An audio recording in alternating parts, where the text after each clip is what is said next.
Hello. We're going to talk about betrayal. Betrayal, because that's exactly what's happened to us here. Once again, and, I'm tired of just being hurt. I'm talking about Suffolk County and Suffolk County Legislature, and this article that I'm going to read to you from Newsday that is about the budget in Suffolk County. And as you know, Suffolk County Executive Steve Bellone proposed a budget because of the coronavirus pandemic and the loss of revenue. They had to make a lot of cuts, including the police. But the worst of these cuts seem to fall on those of us like me, those with disabilities, and those who rely on public transportation. And half of the bus routes would be cut, including the S62. And the legislature has decided they're not going to actually vote on this budget. They are not going to vote at all. They are not going to take action at all on it, and instead allow it to automatically become the budget as of January 1st. If they don't vote, it becomes the budget in Suffolk County. So the legislature is taking the cowardly move out because they don't want to be associated with making these cuts. But this is just as bad as making the cuts because you're allowing them to happen. So let me read the article to you. I'm very angry. I'm very upset. And this is just all part of the plan. So let's get started with the article. All right, let's take a look at the latest cowardly move going on in our government right now. Suffolk County lawmakers plan to allow Steve Bellone's 2021 budget to pass without a vote. So they're not going to be voting on it. They're just going to allow it to go in by default.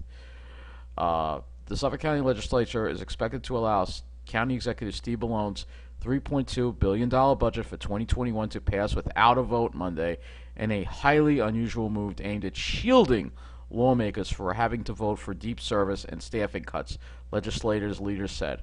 The legislature is planning to let Bellone's proposal pass by default during Monday's legislative meeting, allowing the spending plan to go into effect automatically on January 1st. The budget, one of the most stressed in years because of the economic fallout from the coronavirus pandemic, will cut police staffing to its lowest level since 2013, cut $4.5 million from community health clinics over 2 years, and curtail transportation service for residents with disabilities. Many of Suffolk County's cuts will affect those who rely most on county service at a time when an estimated 220,000 Long Islanders have lost their jobs. It is really impacting the lower income and middle class first, said Eric Alexander, director of Vision Long Island, a smart growth advocacy group. Frontline workers shouldn't also be on the front line to lose services. The cuts, most of which would not take effect until July, to allow the possibility of more federal pandemic aid, come as the county faces a projected deficit of up to $1.5 billion over 3 years. Presiding officer Robert Calarco from Patchogue said lawmakers won't vote on the budget directly because they don't want to endorse such drastic cuts, but feel there is nowhere to avoid them right now. Instead of proposing its own budget version through an omnibus bill, the legislature will vote Monday on a series of largely technical individual amendments. There's not one thing in this budget that any of us seriously want to happen, Calarco said. Minority Leader Tom Cleamy of Bayshore said the legislature was left with very few options because of the condition of county finances, so it's not taking any affirmative action on Bellone's budget. But Paul Sabatino, a former Suffolk Legislative Counsel, said the legislature shouldn't abdicate its responsibility to taxpayers by relinquishing oversight and budgetary powers. It's embarrassing to publicly say you're not going to do anything because it's difficult, Sabatino said. The budget has passed by default only once since 1994 when the legislature began proposing omnibus budget amendments. In 2018, county lawmakers deadlocked on the budget for 2019. Bellone said his 2021 budget will eliminate 500 jobs and halt law enforcement academy classes. Such cuts could be averted if the federal government provides more pandemic relief. This is an unfortunate reality of Washington's failure to act, Bellone spokesman Derek Poppy said of the budget proposal. Federal stimulus negotiations between congressional Democrats and Republican-controlled Senate have stalled over GOP opposition to large spending initiatives. President-elect Joe Biden, a Democrat, supports more aid to state and local governments such as Suffolk's, But the passage of a plan depends on which party controls the Senate, and that will be determined by runoff elections in January for 2 Georgia Senate seats. Under the budget expected to pass by default Monday, the county police department will have about 220,000 officers next year, the fewest in 8 years, because of expected retirements and the loss of new police classes, according to the county legislature's budget review office. The department is expected to end 2020 with about 2,300 officers, according to the office. Staffing in the Department of Health Services will be at its lowest level in over a decade, county data shows. This year's budget funds 600 positions in the department. Bellone's 2021 spending plan cuts $2.2 million in salaries, according to the Legislative Budget Office. Poppe said the county has reassigned existing staff from other departments to respond to the coronavirus crisis, including contact tracers. Also under the budget, and this is the worst thing, nearly half of the county's bus routes would stop running, leaving 2,300 riders without service, including yours truly. No county buses would run in East Hampton Town, in the area of Ronkonkoma Long Island Railroad Station, or Long Island MacArthur Airport, or on the North Shore between Mount Sinai and Greenport. Transportation's maps show. Suffolk County Accessible Transportation would stop providing curb-to-curb service to about 200 disabled riders who live within 3/4 of a mile of a bus stop. The human impacts will be devastating, Legislator Bridget Flemick said of the bus cuts during a recent budget hearing. Krista Giniak, a Huntington Town resident who is blind and relies on Suffolk County Accessible Transportation, says the cuts will have reverberating effects. People feel lonely and isolated, like they don't matter, because that's really what cuts to the disability services do, said Giannick, who owns a business writing firm called Wise Words That Matter. Cuts could cause the 8 community health clinics, which typically serve lower-income clients, to reduce their hours and ability to test for COVID-19, said Karma Chini, Chief of Clinical Strategy and Research at the Sun River Health, a nonprofit that operates the clinics. The budget also cuts funding to outside health agencies and nonprofits, including those that deal with suicide prevention and drug addiction, issues that have been exacerbated during the pandemic. We're struggling, said Greg Noon, director of Thursday's Child of Long Island, which provides services for people with HIV/AIDS and is slated to lose county funding in 2021. This year, we're going to do more services for families than ever before, and next year we won't be open. Bellone's administration officials say the spending reductions in the 2021 budget are necessary because of massive revenue shortfalls, particularly in sales taxes, which typically account for nearly half of the annual county revenues. Legislative budget officials project a $184 million shortfall in sales tax revenues this year, and a total of $400 million over the next 2 years. Legislative budget analysis also expect declines in all other major revenue sources this year, including $20 million less in property taxes, $24 million less in gambling revenues from Jake's 58 Hotel and Casino in Islandia, and $18 million less in penalties and fees for traffic violations. On Friday, Moody's Investors Service announced that it had downgraded $1.4 billion in Suffolk County general obligation bonds from BAA1 to BAA2, citing increased financial pressure on the county. Moody's, a Wall Street bond rating agency, said that while $250 million in federal pandemic aid that the county received will more than cover the revenue losses for 2020, the county's prospects for 2021 and beyond are more dire, barring major expenditure cuts or material federal aid. The rating drop also affects $54.4 million in county lease debt. Nassau County, which is also facing large revenue shortfalls because of the pandemic, is not reducing services or laying off employees in its 2021 budget. In an effort to make up for shortfalls, Nassau County executives Laura Curran's 2021 budget calls for a refinancing $394 million in debt issued by the county and the Nassau Interim Finance Authority, the county's financial control board. So as you see in the article, they're letting Steve Bellone get his way and cut and the routes that will be cut. It's not going to change. I actually called Sarah Anker's office over what happened to me in Shoreham, and she also told me about the bus. She said, well, we sent a letter to the county executive asking for the list to be changed, but they haven't heard back. Nothing's going to happen. You know the deal already. This is all part of the plan. The plan is in its final stages, guys. I'm so upset over it. It's just, you see what's going on with the MTA not providing busing. You see and there are going to be cuts coming. Yes, we have a new president, and I'm hopeful that he can get a stimulus bill passed, but that won't happen until after January 20th. And these, and we still don't know if this. Even if he gets elected, we don't know if the Senate will flip. New York just doesn't want to do the right thing here, and raise gas taxes and taxes on millionaires like they've done in New Jersey. And the reason why is simple: they all serve a certain demographic. The legislature, the governor, everybody in the state. It's all about Wall Street. It's all about these people. And if you're not with them, you don't count. You don't count at all. If you're disabled, forget it. They don't want you here anymore. You're not welcome to live on Long Island anymore. You're going to have to move somewhere else. There's another clip that I want to play for you. Actually, during the legislature meeting, this woman was speaking, this blind woman, the woman that you heard from in the article, and I'm going to actually play that next so you can see this is what we deal with. We're not welcome here anymore. It's just so blatantly obvious what's going on.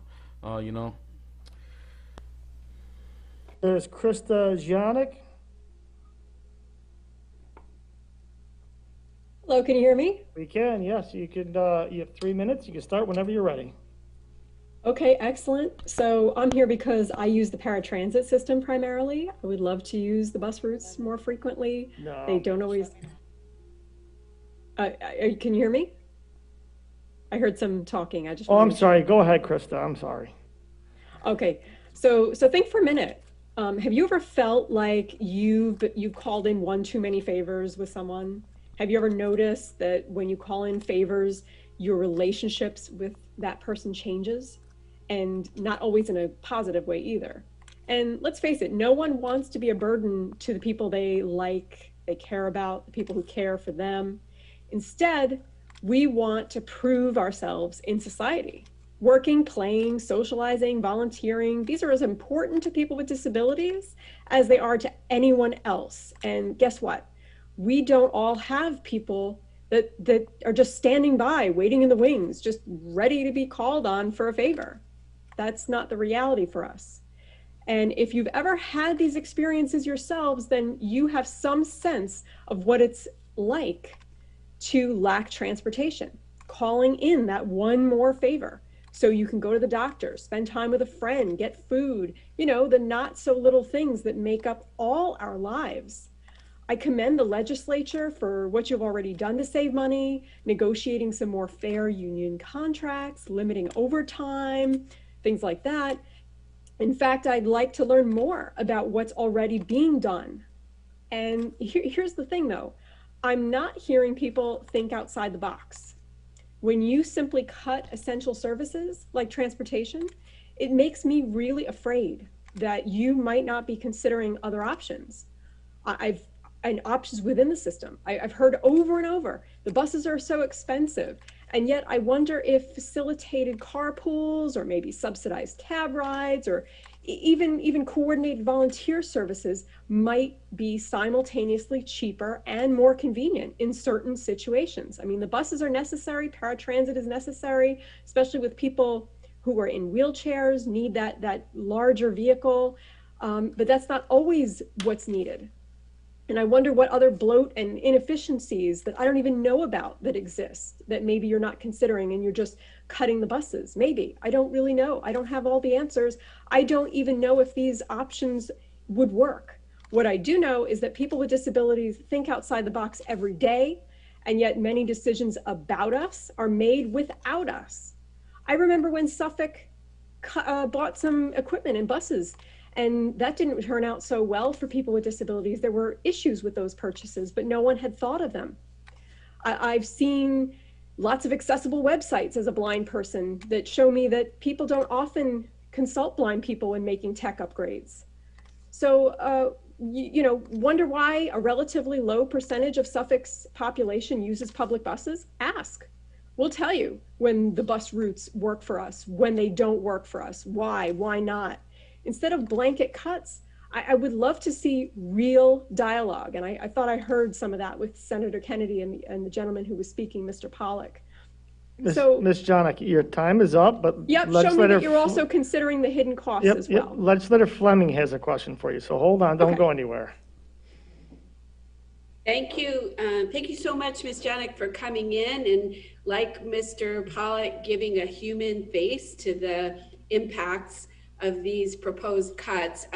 So for folks who don't realize, what's being proposed here is that the expansion of the 3/4 mile restriction from a given bus stop or from an existing bus stop for the SCAT service is being proposed to be scaled back. And it is going to have a devastating impact on folks like yourself who rely on it. So I wonder, if it's not too personal, if you might share with us what the specific impact of that cut will be. Like how, I hear your very articulate and compelling point about calling in favors.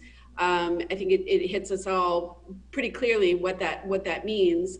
But what will it mean for you if you can't get a ride? Like what has that expansion done for you? And specifically, what will you have to either do without or change? How will your life be changed if these cuts go into effect?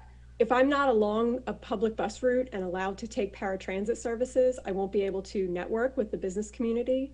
I'll have to, there are only so many favors I can call in.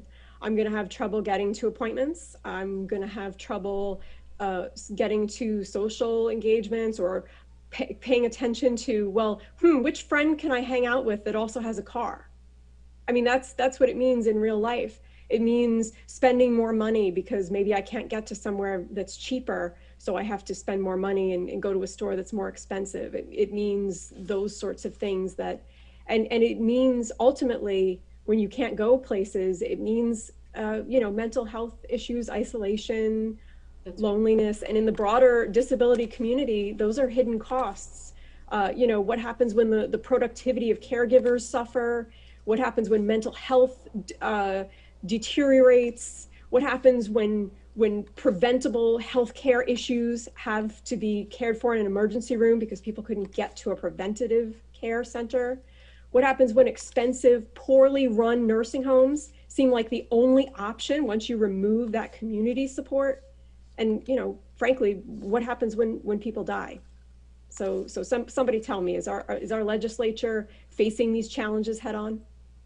That is really, really helpful for us to hear the cascading impacts of a cut like this. And I appreciate the courage, the personal courage that it takes to express that to us, because we need to hear it. And I really thank you.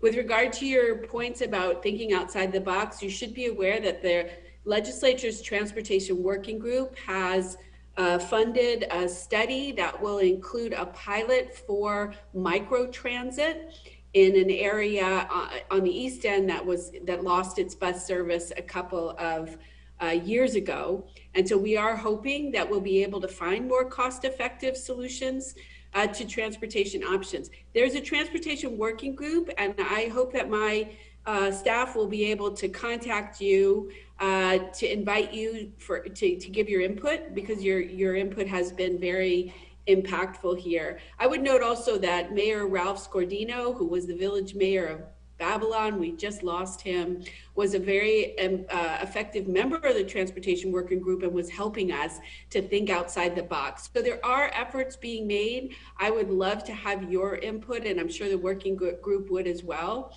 But I want to applaud your personal courage for coming and telling us what we really need to hear about the cascading impacts of withdrawing public transportation options for people throughout the county. So thank you so much.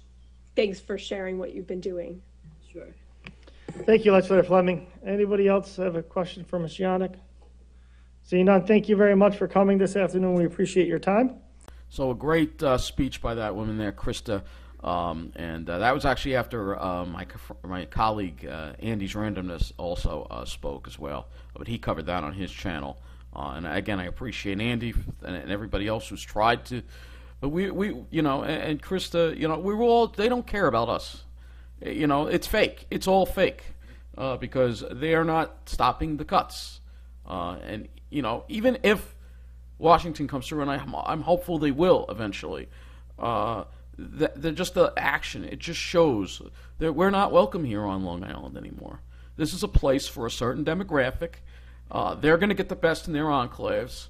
And the irony of it is that where a certain demographic lives, their bus service is going to be remaining largely intact on the South Shore. So once again, it's going to be easy for them to get around, but you're not allowed to live there because they don't allow people with disabilities to live there. They only want to be with their own kind. So we're not even going to have access to that. And for the rest of us, we deal with this. We deal with these cuts. We deal with this being stranded more and more. And no alternative transportation provided by the railroad. Bus service being cut for me. I mean, she talked about the mental health. This is devastating. And I had 3 panic attacks yesterday. I'm going to talk about that in another video. But I'm close to having a nervous breakdown at this point. If these cuts happen, that's going to be the end for me here on Long Island. And I tell myself somehow I can survive. I can't. It's just so obvious the demographic that's being geared to on Long Island. And if you're not part of that demographic in New York, you don't count. You know, Governor Cuomo, he doesn't care. He won't raise gas taxes. She said, think outside of the box. They could raise taxes on the rich. They're not doing that. It shows who they care about. It shows that this legislature didn't want to make the tough decisions that would hurt a certain demographic and would rather just sit by and allow us getting hurt and allow us getting knocked out once again, allowing us to suffer. It's disgusting. All of you at the legislature should be ashamed of yourselves. I don't know how you sleep at night. I really don't know how you all sleep at night. I really don't. You're all fake. You don't really care, because if you cared, you'd make the tough decisions to put the pain on the right people who can afford it. And don't tell me they can't afford it. Now when they're buying new, we could raise taxes on new car purchases in Suffolk County. We could raise property values on those making over a certain amount. We could do all those things, but you won't do it because you're afraid to offend a certain demographic, just like the way this governor is. Oh, we don't want to upset a certain demographic. And this is why I'm going to wind up living in New Jersey. Because if I can't get to the Pine Barrens, and the Pine Barrens is my one place that I can get to that soothes my mental illness, if I can't get there, I'm done here. I can't live here anymore. And these cuts will make it, unless, if you live on the South Shore, you'll be able to get to the Pine Barrens much easier. Because ironically, most of the bus routes that run south from the South Shore are being left alone. But I'm not going to be allowed to live there. These people aren't going to let me live with them. It's so obvious. They're very snobby, very mean, and even if they did, I would probably face more bullying, intimidation. If I did get in there, they try to force me out the day I got in. This is what the plan is all about. This is what the plan is all about. And to the Suffolk County Legislature, you're just disgusting human beings. I could say words, but I'm not going to. I'm going to just say you're disgusting human beings because, well, actually, that's too much credit. You're not even human beings, because human beings wouldn't do this to other human beings. All right? We're not going to do this because, we don't want to be associated with it. You're all a bunch of cowards. You're all a bunch of cowards. That's just as bad because you're just letting it happen. You're just letting it happen. The good news is these cuts probably won't take place until July. So that gives me time to go to the Pine Barrens and enjoy the Pine Barrens. And it also gives me the time, hopefully, that Washington will come up with something. But I'm going to try to get out east as much as I can this winter, trying to get to the Pine Barrens because I may not be able to anymore. And I may not even be living on Long Island anymore. Because of these cuts. I'm just so tired of the plan. I'm so tired of the plan and these stuck-up finance professionals in their own enclaves, having the time of their lives, getting the best of everything, making sure their transportation is not cut. When their service gets shut down, they get buses. I'm tired of it. This favoritism is ridiculous. But I'm going to rant about that in another video. So I want to thank you for watching. Take care. All I could say is to my colleagues out there, thank you for speaking up, but I don't think I can do any more legislature meetings. It's not worth my time. They don't care. I can't. I just can't do it anymore. They don't care. They don't care. They don't care about us. It's just so obvious. I'd rather focus my efforts on trying to enjoy as much of Long Island as I can, because I don't know if I'll be here a year from now.